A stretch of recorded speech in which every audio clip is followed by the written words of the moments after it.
So what are you saying, Brother Mould? Do you believe Ted Wilson is a Jesuit? I can hear some of you asking this even now. No. I do not believe that our General Conference President Ted Wilson is any Jesuit. I believe he's hamstrung. I believe he's run up against the real movers and shakers in this church. And it is going to take God himself if Ted Wilson's wishes for the great controversy are to prevail. Here's why I don't believe he orchestrated this scam. Number one, I believe his zeal in announcing this project was genuine. I heard him in Atlanta after he was elected. I may not be the best judge of character. God knows I've made my mistakes in judging people. But I believe he was genuine then in Atlanta. And I believe he's genuine now. He's making some serious mistakes, but I believe he's genuine. Even before he was elected president in Atlanta, when I met with him in Silver Spring 2 weeks before his election, he discussed what was at the time Jack Henderson's project to distribute the great controversy across every zip code in America. You could see the zeal in the man's eyes and hear it in his voice. He meant it. He wanted this book distributed and probably had not thought that it would be railroaded by this piece of trash, the Great Hope. All right? Number one is subjective. It is my assessment of the man. I do not believe he was being false then in calling for the distribution of the great controversy. Two, in this meeting at Silver Spring, when I asked him a very pointed question, which I'll get into later, his answer was, Brother Mould, there are some things about our church that I don't like either. But there is no king at the General Conference. This church is run by committee. That's almost a direct quote. I believe he's up against people and committees that hate the great controversy. He's just not willing to go public with it. And it's going to come back to bite him, for I believe criminal charges could be filed as a result of this scam. 3, Silver Spring. Now, I didn't see this for myself. I'm taking the word of somebody who is closely connected with what was going on at the General Conference. We do have friends who will tip us off from time to time. I like to confirm stories when having at least 2 people tell me. Well, this time I'm dependent on 1. And he tells a story of a particular meeting at the General Conference in which Elder Ted Wilson challenged the workers to support this zip code distribution of the great controversy, the zip code of Silver Spring, Maryland. They needed, I think the person said to me, close to $30,000 to cover it, and they raised closer to $60,000 that day. Ted Wilson was one of 4 or 5 people who forked out $1,000 of his own money to raise it. Okay? They raised the money from the workers at the General Conference. In other words, not church money, but regular workers like you and I reaching into their pockets and saying, this is a darn good idea, we're going to support it. All right? Now, I haven't checked in the past 3 months, but I know like 3 years have gone and the book still has not been shipped out. If it has been shipped out, it's within the past 3 months. Ted Wilson raised the money and couldn't get the book shipped to the zip code that he wanted sponsored. Now, what does that tell you? If our General Conference president can come up against a buzzsaw that sharp, what is that saying? It's telling us something about the power of the movers and shakers behind the scenes. Now, we have been made to understand that there is some hospital the church is trying to build up there, and they didn't want to flood the zip code with great controversy for fear of a backlash. They felt it more important to try and get the hospital going. That's what we were told. That's what my contact told me. And I quizzed him left, right, upside down. He stuck with his story. David, I'm telling you what I know. Elder Wilson was one of either 4 or 5 people that reached in his pocket. Now, the whole thing could have been a charade, but I don't believe so.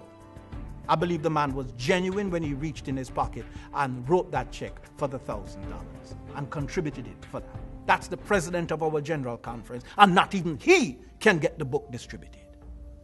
Number 4, the inroads of Catholicism. These are the reasons why I tell you I do not believe Ted Wilson orchestrated this scam. The inroads of Catholicism didn't begin with Ted Wilson. What has gone on with our church hymnal took place in 1985. B.B. Beach presented the Pope with a medal in 1976. And even before that, in a 1974-1975 lawsuit in which Ted's father represented the North American division, the following was entered as evidence. And this was, it didn't come from Neil Wilson's lips, but I'll tell you about that in a minute. But it was entered as evidence in the lawsuit. Quote, although it, and this is the top, this is the leadership of the Seventh-day Adventist Church entering a document in a court of the United States, okay?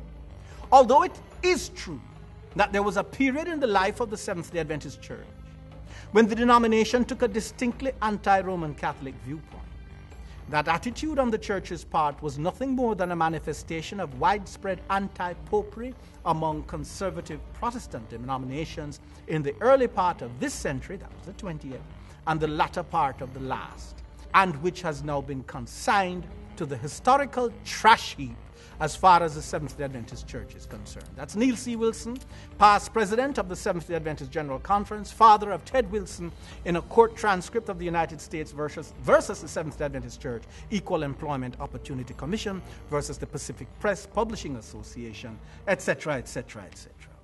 Now, years after this, I was accosted by one of the General Conference's lawyers in an elevator in San Francisco. There was another lawsuit going on, and I wanted to be there myself to hear some of the pleadings for myself. And coming down that elevator, the lawyer did not like the fact that in Indianapolis in 1990, we had distributed a copy of the transcript that I just quoted to you on the streets of Indiana. He didn't like it, and he threatened me. His tone was not nice. I would be hearing from them, he assured me. And he went on to say that Elder Wilson never uttered that statement. He said it was uttered by Elder Wilson's lawyers. Well, I'm happy for that distinction, coming from one of the lawyers of the General Conference. At least now we know. But if it was entered as evidence in a lawsuit by the leader or representing the NAD, Neil C. Wilson, the time to have challenged it, the time to have repudiated it was in that courtroom, not in an elevator with me and trying to convince me that Neil Wilson didn't do it. It was entered by his lawyers. The man should have at least read it because it was coming out under his name.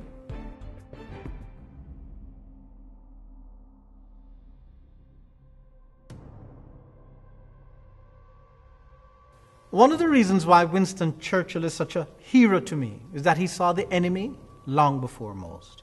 His peers didn't seem to see that enemy. At least, they didn't take him seriously enough until it was almost too late. But not so Churchill. He saw Hitler for who he was and warned and warned and warned. The British Parliament didn't care much for his saber rattling, or, as some called it, Winston's warmongering. One such speech delivered before the House of Commons was given on the 24th of March, 1938.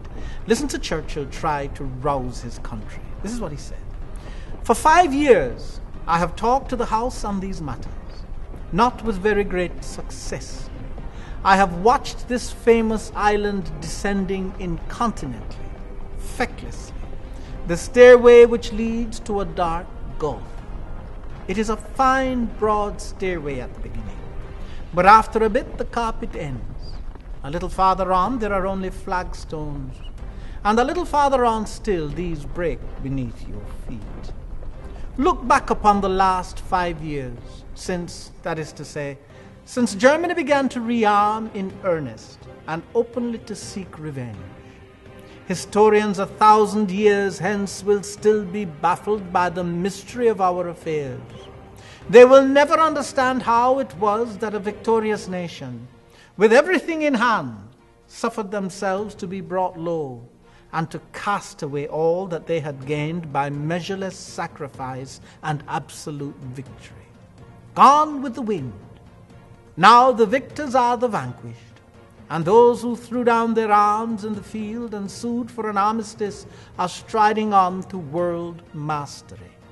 That is the position. That is the terrible transformation that has taken place bit by bit. End quote. Later that same year, when Germany seemed poised to annex part of Czechoslovakia known as the Sudetenland, Britain's Prime Minister Neville Chamberlain seemed finally to be waking out of sleep and hastily flew to Munich to meet with Hitler and negotiators from France and Italy in an attempt to stave off war. You can see him on the screen behind me as he returned holding a piece of paper bearing Hitler's signature and joyfully declaring peace in our time. Chamberlain was terribly wrong. He had woefully underestimated Hitler. Historians, not the least of which was Churchill himself, would see to it that Chamberlain would go down in history as being not merely Britain's prime minister at the time, but her prime appeaser as well. To be sure, Churchill made fun of cowards, at one time referring to one of his opponents as a sheep in sheep's clothing. The moral of the story? Instead of scrambling around pleading for peace, Chamberlain should have been doing precisely what Churchill had been urging for years, preparing his country for war, building his war machine, more ships, more submarines, more aircraft and tanks. Churchill hadn't been urging anything new. It was George Washington who said, "To be prepared for war is one of the most effective means of preserving peace." It wasn't exactly a novel idea to either man, but in speech after speech, article after article, Churchill hammered it home relentlessly. So why have I taken you back to World War II, to British Prime Minister Neville Chamberlain, and to that worthless piece of paper in his hands? Because the Seventh-day Adventist Church is making the same mistake. You see that graphic on your screen? The Pope is Paul VI. The other person is Bert Beverly Beach, who at the time was Secretary of the Northern Europe West Africa Division of Seventh-day Adventists. On May 18, 1977, Brother Beach had an audience with the Pope, during which he presented the Pope with a gift from the Seventh-day Adventist Church, a gold-covered medallion. You may call it Bert Beach's piece of paper, and on it, if you look hard enough, are the signatures of the leadership of the entire Seventh-day Adventist Church at the time. For surely he dared not give that medal without consulting the General Conference itself. What does that medal represent? In light of events that have unfolded since it was awarded, events that we will get to before this series has concluded, that medal, I believe, is the pledge of the Seventh-day Adventist Church to remain silent while the papacy rearms, to look the other way while all the world wanders after the beast. You may have seen pictures of the medal, but there's nothing quite like holding one in your hands. Go ahead, take a look at it. I'll have the camera zoom in as tight as I can for you. Heads or tails? Take your pick. Either way, it's an abomination.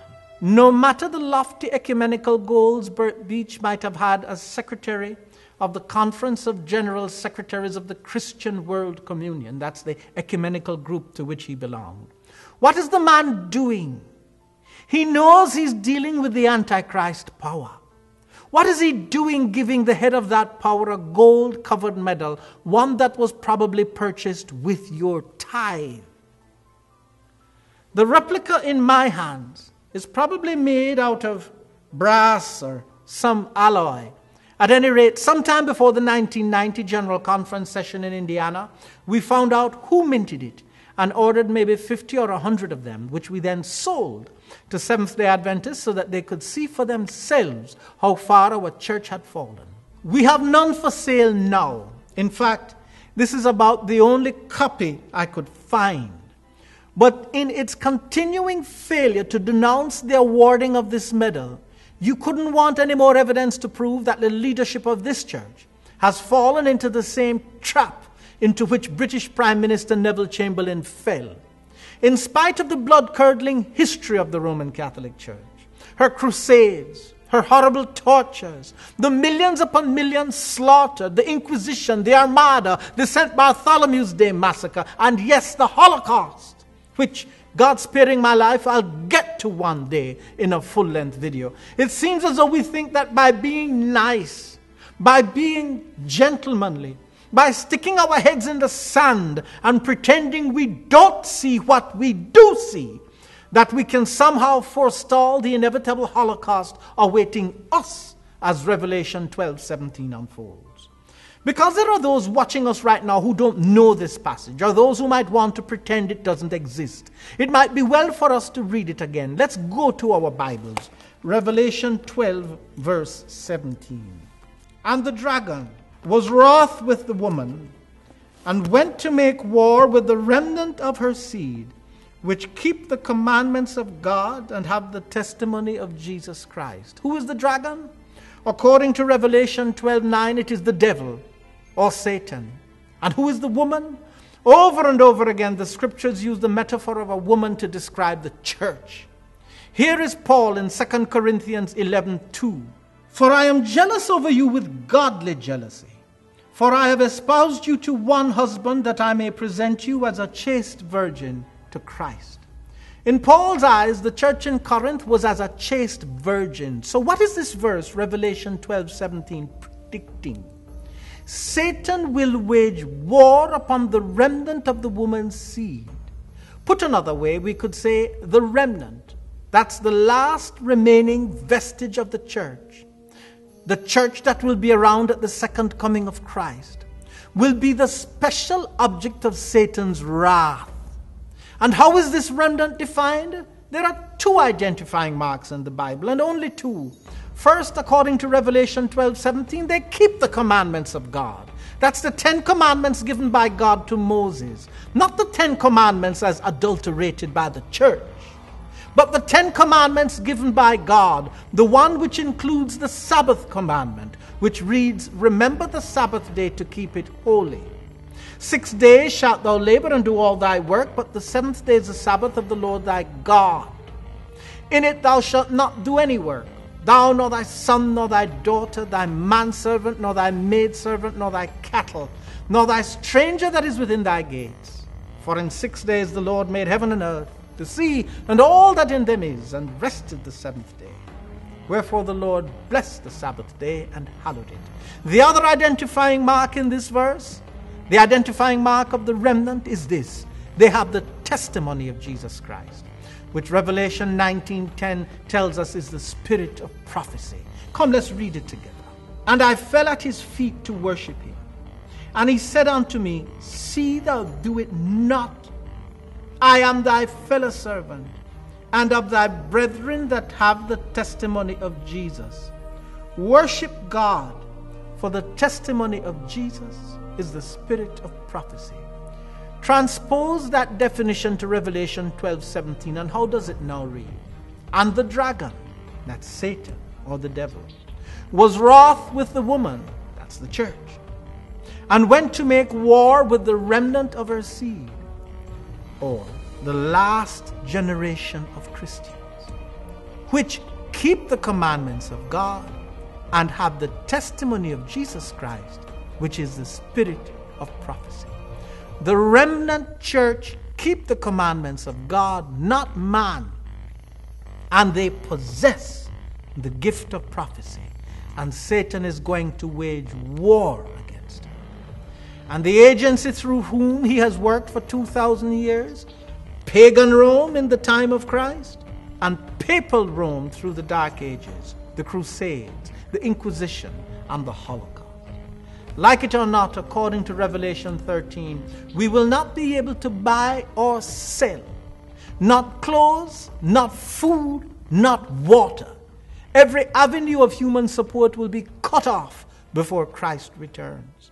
Some of us, not fortunate enough to have found refuge in the hills, will be hunted like dogs and slaughtered, just as happened to the Waldenses, Albigenses, Protestants, and Jews when the Catholic Church, for all intents and purposes, ruled the old world. If you doubt that some of us are going to die in this war, then maybe we'd best turn to Revelation chapter 20 and verse 4. There John writes, "And I saw thrones, and they sat upon them, and judgment was given unto them. And I saw the souls of them that were beheaded for the witness of Jesus, and for the word of God, and which had not worshipped the beast, neither his image, neither had received his mark upon their foreheads or in their hands, and they lived and reigned with Christ 1,000 years." Beloved, those of us who have studied prophecy know that this new entity, the image to the beast, which resembles the beast but isn't the beast, is a new religious power. Absent during the Dark Ages and the Reformation, this new religious power, according to the prophetic interpretation given by the author of this book, who, by the way, gave numerous evidences of being especially blessed with the prophetic gift. This new religious power isn't developed until the apostate Protestant churches in the United States succeed in getting the government to do two things. Let me repeat. The image to the beast isn't formed until two things happen, according to the author of this book. And she says, when they happen, look out. First, the government must sustain the institutions of the church. That's give them money. And secondly, the government must enforce the decrees of the church. When that happens, the image to the beast will have been formed. Under President Bush II, the United States of America came close to fulfilling this prophecy with coupons that enable state funding of students attending religious schools. That's the transfer of state funds to religious schools, which ought never to have been permitted under the First Amendment of our Constitution. But thus far, I don't think we've seen the government fulfill the other requirement, which is the enforcing of the church's decrees. The breach in the First Amendment hasn't gone all the way, but we're also close. When the breach is complete, the image to the beast in this country will be fully formed. And what decrees will the government enforce? In an attempt to rein in immorality, I can see the church issuing several decrees. No doubt there will be some against abortion, some against homosexual marriage. According to this prophecy, the mark of the beast prophecy, Sunday worship will be at the heart of them all. You want to catch a glimpse of what's coming? Then notice what John does. In Revelation 24, he puts the multitudes who were beheaded for the witness of Jesus. No doubt these are the 50 to 100 million heretics slaughtered by the Roman Catholic Church during the Dark Ages, in the same class as the remnant who worship not the beast nor his image. The implication is clear. The punishment meted out against the heretics in the Dark Ages will be meted out against us. Whether it will be beheading or other forms of execution, it will be a death decree before all this is over. In interpreting Revelation 13, which deals with the image to the beast and the mark of the beast, here is what Mrs. White predicts on page 580 of this book. Marvelous in her shrewdness and cunning is the Roman Church. She can read what is to be. She bides her time, seeing that the Protestant churches are paying her homage in their acceptance of the false Sabbath, and that they are preparing to enforce it by the very means which she herself employed in bygone days. Those who reject the light of truth will yet seek the aid of this self-styled infallible power to exalt an institution that originated with her. When she speaks about an institution that originated with the papacy, Mrs. White is referring to Sunday, by the way, which the Roman Catholic Church boasts is the mark or sign of her authority.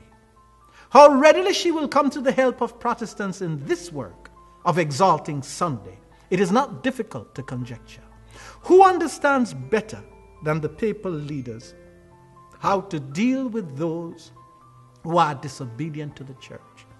And again, on pages 615 and 616, she writes this: as the Sabbath has become the special point of controversy throughout Christendom, And religious and secular authorities have combined to enforce the observance of the Sunday. The persistent refusal of a small minority to yield to the popular demand will make them objects of universal execration. It will be urged that the few who stand in opposition to an institution of the church and a law of the state ought not to be tolerated, that it is better for them to suffer than for whole nations to be thrown into confusion and lawlessness. The same argument many centuries ago was brought against Christ by the rulers of the people. It is expedient for us, said the wily Caiaphas, that one man should die for the people and that the whole nation perish not. This argument will appear conclusive, and a decree will finally be issued against those who hallow the Sabbath of the fourth commandment, denouncing them as deserving of the severest punishment, and giving the people liberty after a certain time to put them to death. Romanism in the Old World and apostate Protestantism in the New will pursue a similar course towards those who honor all the divine precepts. The people of God will then be plunged into those scenes of affliction and distress described by the prophet as the time of Jacob's trouble. Thus saith the Lord, we have heard a voice of trembling, of fear, and not of peace. All faces are turned into paleness. Alas, for the day is great, so that none is like it. It is even the time of Jacob's trouble, but he shall be saved out of it. That's Jeremiah 35-7. You would think that every Seventh-day Adventist, including Bert Beach, would know these things. In fact, I'm sure he does. But a job has been done on him and on us. There are different ranks of intelligence at play here, I'm sure. But it's the same devil who lays his traps for the intellectually sophisticated as well as for the fool. Neville Chamberlain was no fool. Still he was deluded and traveled to Munich to do something which can only be described as kissing Hitler's, well, let me not use the word that comes immediately to mind, because Jesus never used slang. I think it's best just to say Chamberlain traveled to Munich to kiss Hitler's gluteus maximus. You go look it up. And that is precisely what Bert Beach has done with the medal given to Pope Paul VI, and that is what he's doing in this photo with Pope John Paul II. He and his ilk need to be reminded of Churchill's description of the path inevitably trod by the appeaser. Quote, it is a fine, broad stairway at the beginning, Brother Beach. But after a bit the carpet ends. A little farther on there are only flagstones. And a little farther on still these break beneath your feet. You know something? I wonder how many new converts to God's church know these things. How many know these prophecies? How many know about this medal in my hands?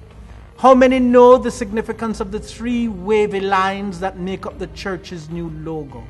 I don't know what those wavy lines mean, but I know that in the early 1990s I listened to a sermon at Prophecy Countdown that was preached by Bob Treps. He actually was able to project on the screen the frequent use of these three wavy lines on Jesuit documents. Today I went looking, and these were the ones I found. Do you think that it is by accident that our church's logo was changed from something looking like this to this? I asked the question, how many new converts know these things? But it could equally well be asked of our older members too. How many of our old members, those who have spent 20, 30, 40, 50 years in the church, know these things? I suspect very few. That's why we're showing it here. That's why we're repeating these prophecies here and in our videos. That's why we're shouting at the top of our lungs that there is something dastardly, something ugly, something treasonous and truly wicked that is happening at the top of this church.